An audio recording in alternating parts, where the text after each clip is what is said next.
Hey guys, what's going on? Nivens here. Time for your weekly rock wind-up. Well, a rock in peace to Fats Domino. He was one of the most influential, I guess, rock and rollers of all time. Of course, big dude back in the 50s and 60s.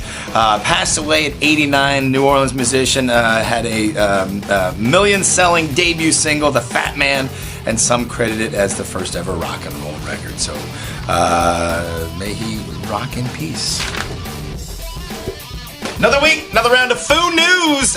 More dates announced for 2018, none of which include Kansas City. However, there is July 16th and 17th, which, as some of you may know, is right before my birthday on the 18th at Madison Square Garden in New York City. Now, Pickles, my child on the way, should have been born by then. It's supposed to be out into February, so perhaps maybe the wife and I can road trip up there. What do you think, baby? Huh?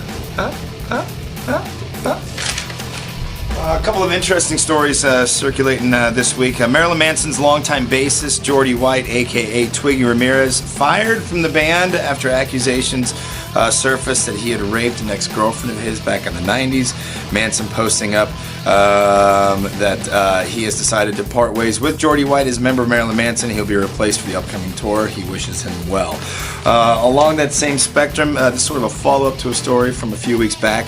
All four members of the Polish extreme metal band Decapitated pleaded not guilty this week to charges of kidnapping and raping a woman on their tour bus nearly 2 months ago. So that story is still unfolding.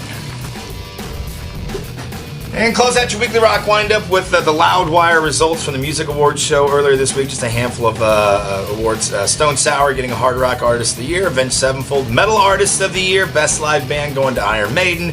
Most Dedicated Fans Baby Metal. And Best New Artist being Greta Van Fleet.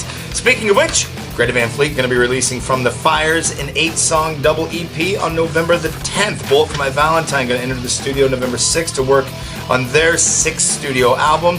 Asking Alexandria are going to release its new self-titled debut, the self-titled album, they're not a debut, but self-titled album on December the 15th. Snot's classic debut album, Get Some, going to be released on vinyl for the very first time December 1st via Music on Vinyl. Pre-orders for that are happening now.